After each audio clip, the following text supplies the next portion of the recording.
आज हम asteroid day celebrate कर रहे हैं 30 जून 2020। बात हम करेंगे जी एस्टेरॉइड्स के ऊपर। कुछ चीजें मैं जिन पे बात करूंगा।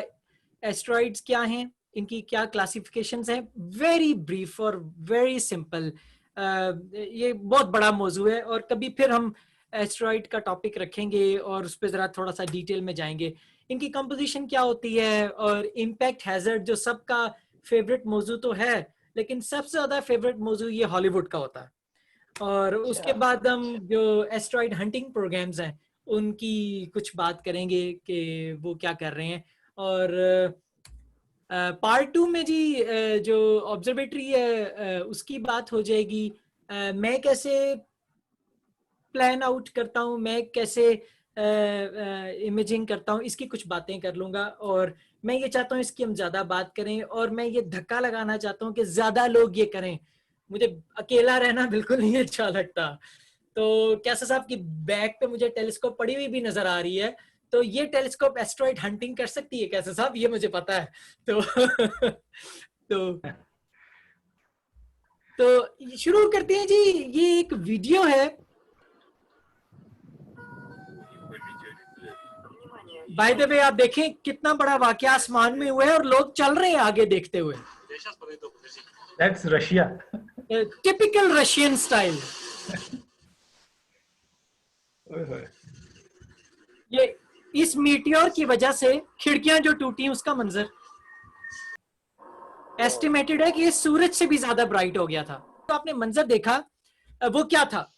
आमतौर पे समझा ये जाता है कि निजाम शमसी है जो हमारा सोलर सिस्टम है, इस सोलर सिस्टम में 8 प्लैनेट्स हैं, इनके साथ कुछ मून्स हैं, जिन मून्स के कैसा साहब एक्सपर्ट हैं, क्योंकि कैसा साहब से हमने बार बार इनके ऊपर लेक्चर्स दिलवाए हुए हैं। और इसके बाद हमारा जो सबसे बड़ा मरकज है वो सूरज है। आमतौर पे सोलर सिस्टम को ये माना जाता है, लेकिन ये ख्याल कुछ इतना दुरुस्त नहीं है।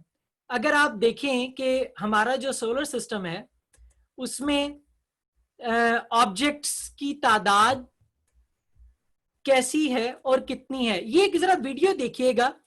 1999 जनवरी में वो एस्टेरॉइड्स जो अर्थ के करीब से गुजरते हैं, अर्थ का ऑर्बिट क्रॉस करते हैं, अभी हम इसकी बात डिटेल से करेंगे, वो कितने थे और कुछ कुछ सालों के बाद इनकी तादाद में इजाफा कितना हुआ है। अच्छा, अब आप ये देखें कि इस वीडियो से हमें ये नजर आता है कि सोलर सिस्टम किन का है। और बाय द वे ये वो है जो अभी नोन है। ऊपर प्लैनेट्स हैं, ब्लू बैंड वो कितना कवर कर रहा है पूरी डायग्राम को। इसके साथ आप देखें कि जो नेचुरल सैटेलाइट्स हैं, मून हैं, मून्स जो है प्लैनेट्स के, वो कितना एरिया कवर करता है। अब अगर आप नोटिस करें, डिटेल्स और भी हैं, लेकिन अगर आप नोटिस करें ये जो वॉयलेट बैंड है ये सारा का सारा एस्टेरॉइड्स का है। तो आप देखें कितना एरिया ऐसा है जो एस्टेरॉइड्स ने कवर किया हुआ है सोलर सिस्टम का। इसमें आप देखें आज इस महीने में, आज 30 तारीख है, इस महीने में आपको इस साल last year comets right side पे ऊपर कितने डिस्कवर हुए हैं, ये न्यू है। सो 4173 टोटल कॉमेट्स हैं। आप नियर अर्थ ऑब्जेक्ट्स को देखें जो लेफ्ट साइड पे है, इस महीने में 103 नए मिले हैं। नियर अर्थ एस्टेरॉइड्स की भी हम बात करेंगे। ये वो एस्टेरॉइड्स हैं जो पोटेंशियली प्लैनेट अर्थ से कभी किसी जमाने में आकर हिट हो सकते हैं, क्योंकि ये प्लैनेट अर्थ के बहुत करीब आ जाते हैं जब ये क्लोजेस्ट ऑर्बिट में आते हैं। तो 103 हमें इस महीने मिले हैं। इस साल हमें अब तक 1329 मिल चुके हैं। और ऑल टाइम नियर अर्थ एस्टेरॉइड्स जो हैं वो 23,000 से ज्यादा है। और राइट साइड पे नीचे एक बड़ा इंपॉर्टेंट डाटा है।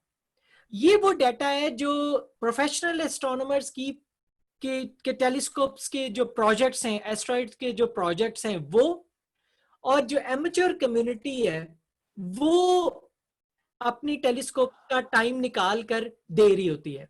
सो आप देखें कि इस महीने 30 दिन में तकरीबन 20 लाख ऑब्जर्वेशंस गई हैं माइनर प्लैनेट सेंटर को। सो मार्स एंड जुपिटर के ऑर्बिट के दरमियान में एक बड़ी सी बेल्ट है एस्टेरॉइड की, जिसे मेन बेल्ट कहते हैं। ऐसी बेल्ट्स कई हैं कर्कवुड गैप्स, और वो उन डिटेल्स में मैं नहीं अभी जाना चाह रहा। और ये सिर्फ एक बेल्ट नहीं है, ये हमारे जो नेपच्यून के इलाके में और आगे जाएं तो वहां पर और बेल्ट्स भी हैं इस तरह के ऑब्जेक्ट्स की।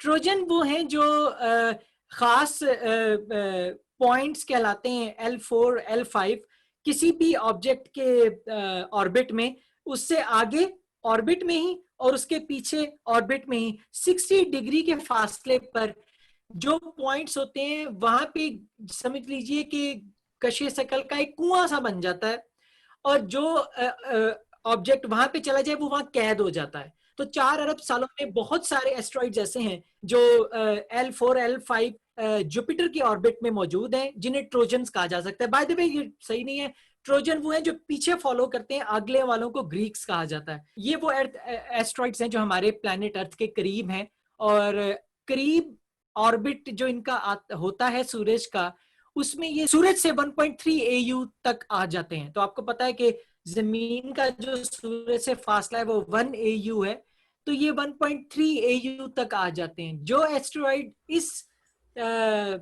डिस्टेंस पर आ जाएं उनको नियर अर्थ एस्टेरॉइड कहा जाता है, और इनका साइज भी 140 मीटर्स तक होना चाहिए, तो फिर ये नियर अर्थ एस्टेरॉइड्स कहलाते हैं। कॉन्ड्राइट्स होते हैं, स्टोनी होते हैं, मेटालिक होते हैं, और सर्वाइवल ज्यादा इनका होता है जिनमें आयरन ज्यादा हो, जिनमें मेटल ज्यादा हो, और इनको लोग ज्यादा आसानी से तलाश कर लेते हैं क्योंकि वो मैग्नेट जो डिटेक्टर्स हैं वो लेके जाते हैं मेटल डिटेक्टर्स, और वो मैग्नेट्स की वजह से इनको ढूंढते हैं। सो एरिजोना का जो बड़ा फेमस इम्पैक्ट है बेरिंजर क्रेटर का, उसमें अगर वो अलाउ करें और आप मेटल डिटेक्टर लेकर जाएं तो अभी भी आपको वो पीसेस मिल जाते हैं उस ओरिजिनल एस्ट्रॉइड के, क्योंकि वो बहुत छोटे साइज में हो जाते हैं यही वाले। तो बहरहाल ये बड़ा लोग कंफ्यूज हो जाते हैं कि पहाड़ पे आप जा रहे हैं तो आपको कोई रॉक नजर आती है गोल सी, तो आप कहते हैं एक मिनट ये एस्ट्रॉइड तो नहीं है, ये मीटियोराइट तो नहीं है जो जमीन तक लैंड हो गया। तो ये बड़ी कंफ्यूजन होती है। एक इसका सादा सा तरीका है जो कि हतमी नहीं है लेकिन खासा यकीन आप उस पर कर सकते हैं।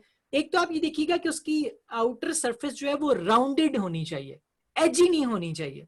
सो अगर राउंडेड है तो इस बात की इम्प्लीकेशन हो सकती है कि वो एटमॉस्फेयर से गुजरा है, बर्न हुआ है, और हवा ने उसकी ना ग्राइंडिंग की है हर तरफ से और उसको राउंड राउंड सा कर दिया है। तो जिस तरह आपको ये मेटालिक एस्ट्रॉइड में नजर आ रहा है कि इसके एजेस हैं लेकिन कुछ राउंडेड है, बहुत ज्यादा फाइन एज नहीं है। सो ये एक अलामत हो सकती है कि वो एस्ट्रॉइड है। वैसे ये उमर भाई M टाइप जो है ये आई थिंक सबसे ज्यादा यूनिक और एस्टेरॉइड नुमा लग रहा है, बाकी तो लग रहे हैं जैसे जमीन के कोई पत्थर हैं जैसे सड़क बनती है। जी बिल्कुल बिल्कुल, बहुत शुक्रिया आपका, आपने इन्हें सड़क बनाने वाले पत्थर कह दिया, बहुत शुक्रिया आपका। तो मैं यहाँ पे एक और बात जरूर कहता चला जाऊंगा, ज़हन में आई है। नॉर्मली होता ये कि हमारे पास एक तौजीह आए किसी चीज की तो हम उस तौजीह से जो नतीजा निकलता है उसको हतमी मान लेते हैं। पॉपुलर डिस्कशन में कप ऑफ टी के ऊपर किसी पार्टी में तो ठीक है, गप्पें चल रही होती हैं, लेकिन इल्मी दुनिया में पहली तौजीह या एक तौजीह के ऊपर आप नतीजे तक हतमी तौर पर पहुंचे, ये बड़ी गलत बात समझी जाती है। क्योंकि रीजन यानी आपको इस तरह सोचना चाहिए कि ये तो एक तौजीह है, और क्या क्या ट्रू होना चाहिए इस नतीजे तक पहुंचने के लिए।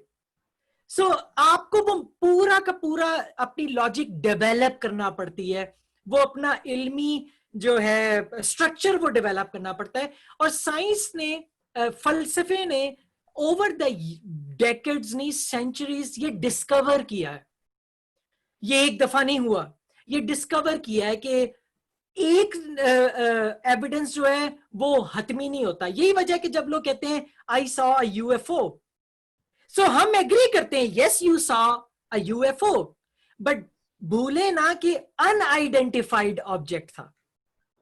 सो उसको आइडेंटिफाई ना करें कि वो कोई स्पेसशिप था, क्योंकि जब आप आइडेंटिफाई कर रहे हैं दैट इज रॉन्ग, क्योंकि आप खुद कह रहे हैं दैट वाज़न्ट अ यूएफओ।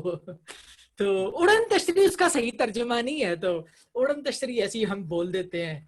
तो क्योंकि हम इस टाइप के हैं ना, हमें एक बात हमारे ज़हन में आ जाए तो हमारे लिए वो हतमी हो जाती है, तो हमने कह दिया यूएफओ को उड़न तश्तरी है।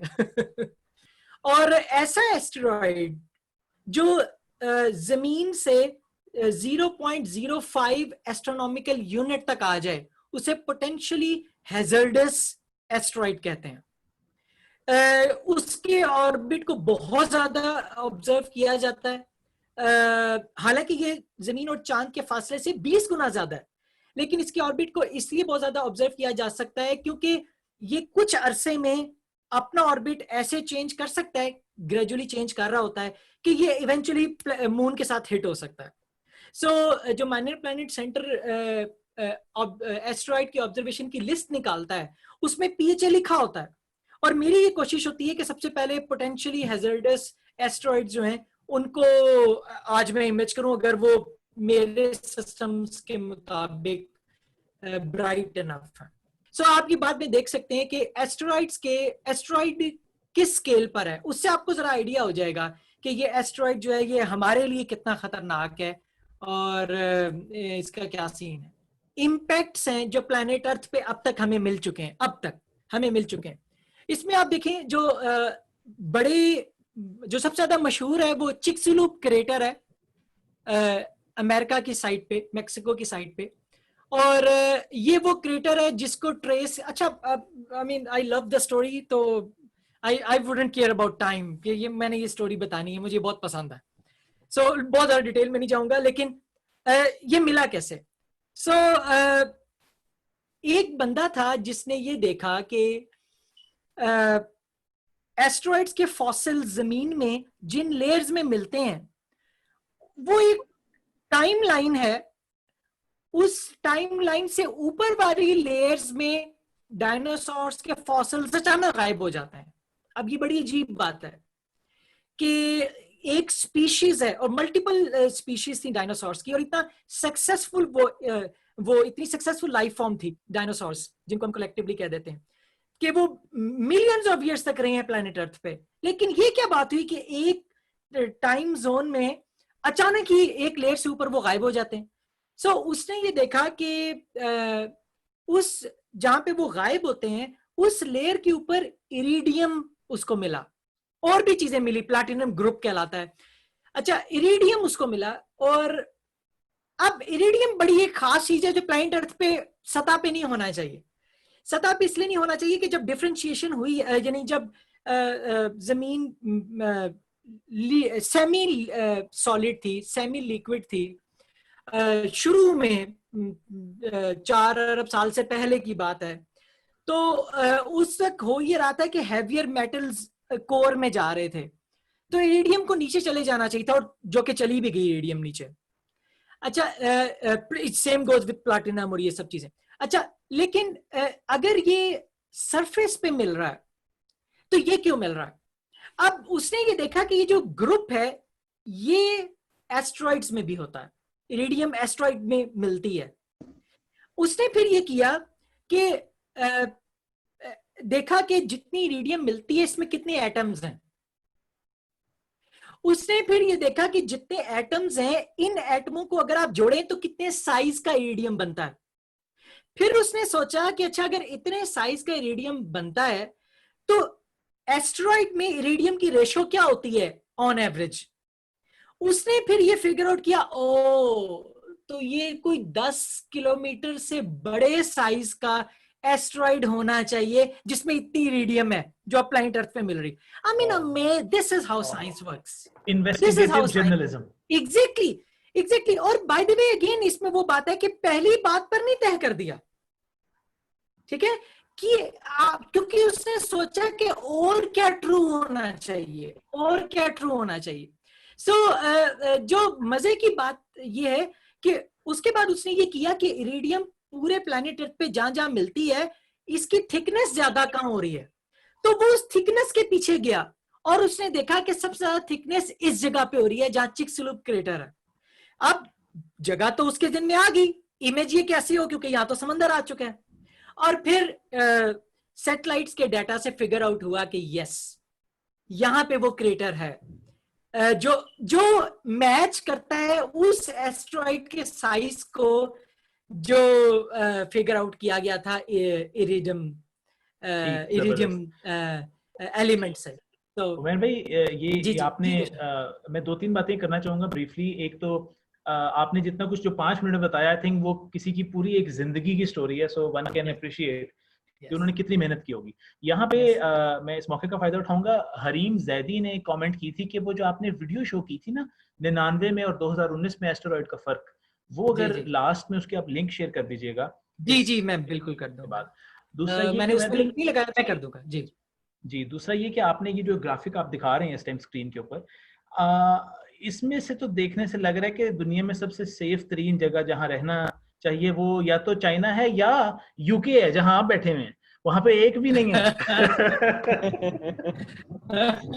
तो ये तो बायस हुआ ना मेहर भाई, ये तो डेटा मैं हमारी इस तरह खराब है। मैं इस तरह कहूंगा कि आप अब तक डिस्कवर नहीं हुआ, ठीक है ना? अब तक डिस्कवर नहीं हुआ, ठीक है ना? ये मुझे ज्यादा अच्छा लगेगा कि जब मैं यहाँ से जाता हूँ तो डिस्कवर हो जाए। अच्छा, साथ ही साथ सवाल एक छोटा सा था जी कि अगर हम ये देख रहे हैं तो ओशंस में कोई इसका मतलब है एस्टेरॉइड हिट नहीं हुआ। जी आपने बिल्कुल सही कहा। पानी से घबराता है एस्टेरॉइड, सो पानी में नहीं जाता। नहीं ऐसी बात नहीं है। ये ऑन द लाइटर नोट, पानी में भी एस्टेरॉइड जाते हैं, लेकिन चूंकि पानी के अंदर इमेजिंग इतना आसान नहीं है, इसलिए ज्यादा इंफॉर्मेशन हमारे पास लैंड की है। तो ये चिक्सुलुक क्रेटर तो जस्ट वन एग्जांपल। और आप देखें साउथ अफ्रीका में देखें कितना बड़ा क्रेटर है। सो ये अभी इसकी हम बात नहीं करेंगे, लेकिन बहरहाल इट इज वेरी इंटरेस्टिंग कि हमें पता लगे कि बड़े ऑब्जेक्ट्स कहाँ गिरे हुए हैं। 1994 से 2013 तक का बोलाइट्स का डाटा, जिसे आप फायरबॉल कहते हैं, जिसमें आपको किलो टन्स में नजर आ रहा है कि जो ऑब्जेक्ट आके जमीन से हिट हुआ है तो उसने एनर्जी कितनी प्रोड्यूस की। और माइंड इट, हिरोशिमा का जो बॉम्ब था वो 15 किलो टन था, ठीक है? सो अब आप देख लें 2013 में रशिया में ऑब्जेक्ट जो गिरा है वो 20 से ज्यादा का था। और आपको मैं ये बताऊं 20 किलो टन से वो ज्यादा का था। And those guys were so lucky. और वो लकी क्यों थे? 4 सेकेंड्स। अगर 4 सेकेंड्स तक वो और ट्रेवल कर लेता तो उसने वहां पे हिट कर जाना था। और क्या वहां पे हाल होता। अब आप सोचें हिरोशिमा का। ये एग्जैक्ट एनालॉजी नहीं है, क्योंकि एटॉमिक बॉम्ब में फिर जाहिर तापकारी और ये चीजें शामिल होती हैं, इसमें तापकारी नहीं होती। लेकिन आप अंदाजा लगाएं कि ये एटमॉस्फेयर में ऊपर फटा है, 4 सेकंड्स में इसने क्या तहस नहस कर देना था। इतना छोटा टाइम था जिससे वो बच गए। सो बाकी आप देखें पूरे प्लैनेट अर्थ पे रैंडमली डिस्ट्रीब्यूटेड है, ये कोई फेवरेट जगह नहीं होती। इस स्लाइड में 25 मीटर से बड़े नियर अर्थ एस्टेरॉइड्स तकरीबन जो 3 मिलियन की तादाद में है वो रिप्रेजेंट किए जाएंगे। और जो नॉन अब तक हैं वो ऑरेंज डॉट में रिप्रेजेंट किए जाएंगे। सो इस स्लाइड से आप देख सकते हैं कि जो ऑरेंज डॉट है वो कहाँ है। सो इतने नियर अर्थ एस्टेरॉइड्स अभी हमें मिले हैं, ये काम रहता है हमारा करने का। वाओ। तो मैं ये चाह रहा हूं कि आज किसी ने नहीं सोना, सारे छत पे बैठ के एस्टेरॉइड ढूंढो। 1994 में आप सबको याद है क्या हुआ था? जुपिटर जो है उसके ऊपर एक कॉमेट आके गिरा था डिफरेंट पीसेस में। तो पहली बम्प आ रही है इस में डिस्कवरी की, वो यहां पर आ रही है। 1988 में नासा ने फंडिंग स्टार्ट की है और देखिए ज्यादा हमें मिलना शुरू हुए। और फिर उसके बाद ये किसी हद तक एक्सपोनेंशियल बनता चला जा रहा है। और तो अब फंडिंग तक का बड़ा हमें अच्छा लिंक है, इसका मतलब है। यस फंडिंग इज एवरीथिंग यार। मुझे रोजाना पैसे दे, मैं कितनी टेलीस्कोप कहाँ लगा दूं। It's all about funding. अच्छा जी, एक प्रोजेक्ट है अर्थ इम्पैक्ट मॉनिटरिंग का। तो डाटा अपलोड होता है ऑब्जर्वेशंस का, ये खुद ब खुद उसको रिसीव करता है और उसके ऑर्बिट्स को कैलकुलेट करता है और फिगर आउट करता है कि कितना पॉसिबल है कि नेक्स्ट 100 इयर्स में ये ऑब्जेक्ट जमीन से टकरा सकता है, प्रोबेबिलिटी क्या है। और फिर ये देखें, ये एक इंपॉर्टेंट स्लाइड है जिसमें आपको ये प्रोजेक्ट्स नजर आएंगे। ये वो प्रोजेक्ट्स हैं जो शुरू हुए और बाद प्रोजेक्ट्स इनमें से खत्म कर दिए गए। जिन्होंने अर्थ के जो करीबी हैं, नियर अर्थ एस्ट्रॉइड जो हैं, उनको ऑब्जर्व करने की काविशें की हैं। सो ये बहुत सारे प्रोजेक्ट्स हैं, और आपने देखा होगा कि इसमें कई ऐसे हैं जिनकी वजह से फिर आपको कॉमेट्स भी मिल जाते हैं, सो मेन बेल्ट के एस्ट्रॉइड्स भी मिल जाते हैं। सो बिकॉज ये तो देख रहे हैं ना, तो इनको जो भी मूविंग ऑब्जेक्ट मिलता है उसका उसकी पोजीशन निकाल लेते हैं, उसका ऑर्बिट कैलकुलेट कर लेते हैं। 1908 जो साइबेरिया में क्योंकि उसका इम्पैक्ट हुआ था, साइबेरिया, वो साइबेरिया में जी, वो 30 जून को हुआ था, और उसकी मुनासबत से वर्ल्ड एस्टेरॉयड डे मनाया जाता है। एग्जैक्टली, बड़ी इंपॉर्टेंट बात थी। एस्टेरॉयड डे इसीलिए मनाया जाता है इस दिन पे कि हम उसी को याद करके कुछ होश के नाखून लें। न्यूक्लियर एक्सप्लोसिव डिवाइस, हॉलीवुड का फेवरेट मेथड। एस्टेरॉइड आ रहा है, एटमी मिसाइल फेंक दे उसके ऊपर। और बाय द वे हॉलीवुड कहता है एटमी मिसाइल ना फेंके, जेब में लेके जाएं साथ, ठीक है। ब्रूस विलिस को भेजें, ब्रूस विलिस को भेजें, ड्रामेटिक हो जाएगा, और एंड पे आपने मरना जरूर है ताकि मूवी दिख सके। तो स्पॉयलर्स भाई, स्पॉयलर्स। यार जिसके लिए ये वाली मूवी स्पॉइलर है ना, वो ये देखा ही ना। अच्छा, सो nuclear explosive device astronomers consider by the way करते हैं, ये मैं आपको बता दूं। वो कंसिडर इसलिए करते हैं कि खैर इसकी मैं बात करता हूँ। पहली बात तो ये कि अगर आप डायरेक्टली एस्ट्रॉइड को हिट कर दें, तो पहले आपके पास एक ऑब्जेक्ट आ रहा था जिसको आप ट्रैक कर रहे थे और आपको पता था ये यहाँ पे गिर सकता है। बाय द वे हमारा अब तक का ट्रैकिंग रेट जो है ऑब्वियसली डिपेंड करता है ऑब्जर्वेशंस कितनी है, तकरीबन 10 बाय 10 किलोमीटर है। सो अगेन ऑब्जर्वेशंस पे डिपेंड करता है कितनी ज्यादा ऑब्जर्वेशंस हैं। सो अगर वो पहले आ रहा है और आप देख रहे हैं, तो आपको एक जिस्म पता है आकर यहां लगेगा। अगर आपने उसे न्यूक कर दिया तो अब हजारों ऑब्जेक्ट्स हैं जिनके पाथ रैंडम हो चुके हैं। अब वो कहां गिरेंगे, कौन सा छोटा है कौन सा बड़ा है, ये कौन अब हैंडल करेगा। सो किसी एस्ट्रॉइड को एटमी धमाके से फाड़ देना, अल्लाह अकबर कहकर, बिल्कुल भी फिजिकल आइडिया नहीं।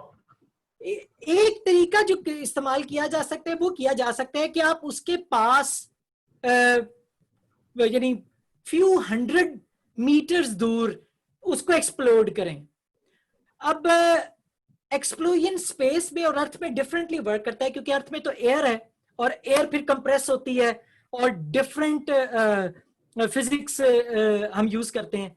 लेकिन स्पेस में अगर आप एक्सप्लोजन करें तो चूंकि एयर नहीं है, तो जो रेडिएशन और लाइट है वही आएगी उस एस्ट्रॉइड के ऊपर।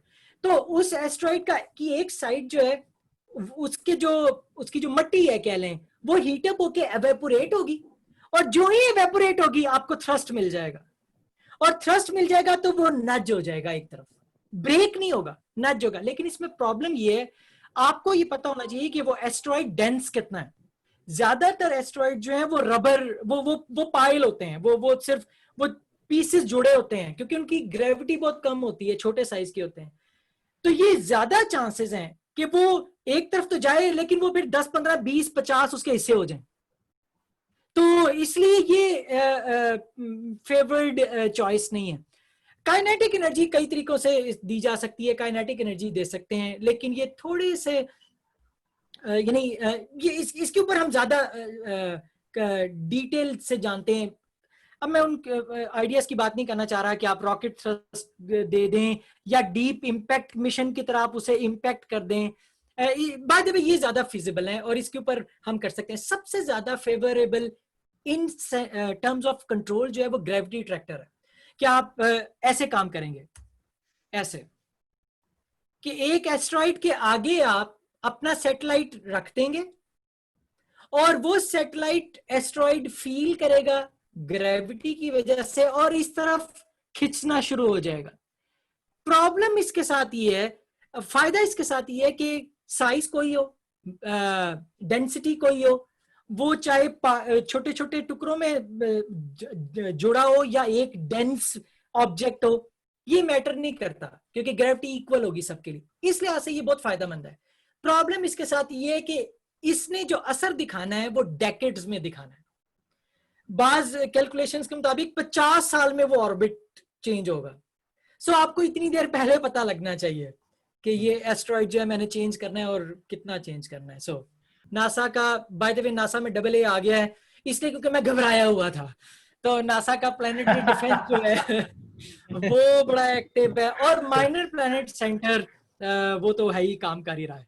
तो देख ले मैं कितना घबराया होता हूँ, मुझसे जल्दी में ज्यादा लिखा जाता है। सो लॉस्मेंटी टाइटन माउंट है जी जो मैं यूज करता हूँ। पीछे आपको टेलीस्कोप के इमेजिंग ट्रेन नजर आ रही है, इसकी डिटेल में मैं नहीं भी जाना चाह रहा। रोटेटर लगा हुआ है क्योंकि मुझे अपने कैमरे को रोटेट करना होता है गाइड स्टार ढूंढने के लिए। एडेप्टिव ऑप्टिक्स लगा हुआ है जो मेरी गाइडिंग अच्छी करवाता है। फोकसर लगा हुआ है जिसका आजकल टेम्परेचर नॉब जो है वो खराब हुआ है, तो लेकिन उसके बगैर भी मैं चला रहा हूँ इसे, क्योंकि उसके बगैर ही चल जाता है, फोकस हो जाता है। और पीछे उसका फिल्टर व्हील और कैमरा है। तो इस सेटअप के जरिए मैं इमेजेस लेता हूँ। और कैसे लेता हूँ, ये वो वेबसाइट है जी माइनर प्लैनेट सेंटर का, जिसमें मैं जाता हूँ और लिस्ट निकालता हूँ कि मेरी लोकेशन पर मेरी ऑब्जर्वेटरी माइनर प्लैनेट सेंटर पे रजिस्टर्ड है। तो मैंने उसको बताना होता है कि N31 ऑब्जर्वेटरी से जो स्काई नजर आएगा वो बता मुझे। तो वो फिर मुझे वो उन एस्ट्रॉइड्स की, नियर अर्थ एस्ट्रॉइड्स की लोकेशन बता देता है। और फिर मैंने ये देखना होता है कि उनमें से अनसर्टेनिटी ऑर्बिट्स में ज्यादा से ज्यादा कितनी है।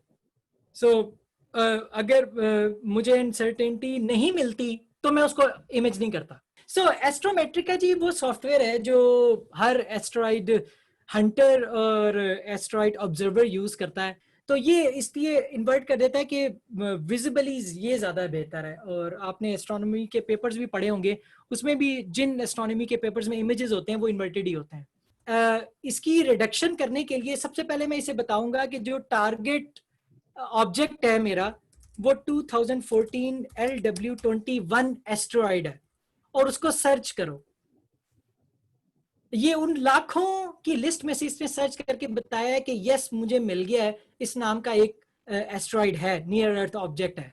इसको जब मैं ओके करता हूं तो ये मुझे बता रहा है कि जो टाइम आपने दिया है इस इमेज के अंदर, और जो इस इमेज की लोकेशन है, हेडर फाइल होती है ना, जो हर इमेज की हेडर फाइल होती है। एस्ट्रोनॉमी के जो इमेज फॉर्मेट्स हैं वो फिट्स फॉर्मेट कहलाते हैं। हमारी हेडर फाइल जो है वो जरा ज्यादा डिटेल्ड और टेलीस्कोप और इमेजिंग रिलेटेड होती है। इसने उस हेडर फाइल में से ढूंढ लिया कि इस जगह पे ये एस्ट्रॉइड नजर आना चाहिए। अब मैं इसे ओके कर देता हूँ, ये स्टार्स मिल गए हैं। तो ग्रीन वो हैं जिनको ये कंफर्म कर रहा है। अब मैं जरा ये विजुअली देखता हूं कि ग्रीन जो ये बता रहा है इसमें से कोई ऑड वन पे जहां पे स्टार हो ही ना, वहां तो नहीं इसने ग्रीन कर दिया। 1 2 3 4 5 6 7 8 9 10 11 12 के करीब इसने किए हैं, और हर ग्रीन दायरे के साथ एक स्टार है। अच्छा, ये मुझे कह रहा है कि जितने स्टार्स मुझे मिलने चाहिए यकीनी तौर पर मुझे नहीं मिले, तो आप मैनुअल एडजस्टमेंट करना चाहते हैं। मैं ऐसे कहता हूं चलो यस मैनुअल एडजस्टमेंट करो। मैनुअली मैं उसे नीचे लेकर आ रहा हूं, और मेरा ख्याल है इज इट गुड इनफ।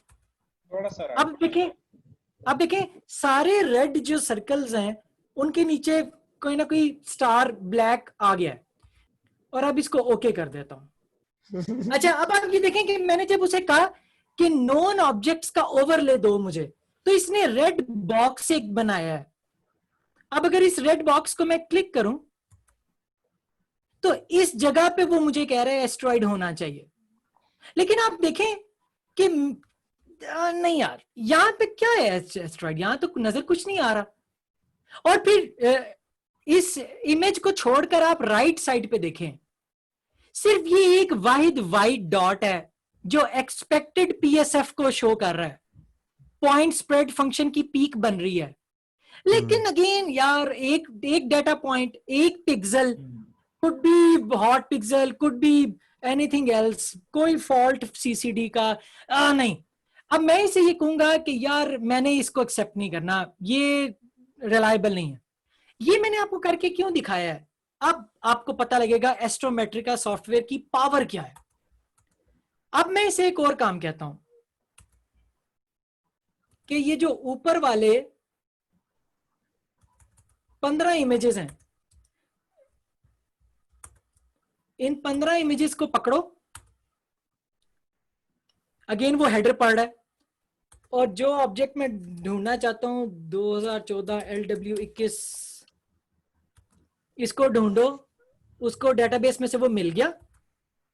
और अब मैं इसे कहता हूं कि अब ये क्या करेगा, ये एस्ट्रॉइड मूव कर रहा है, लेकिन ये करेगा कि इस एस्ट्रॉइड को सेंटर में रखेगा और इमेजेस को मूव करना शुरू कर देगा।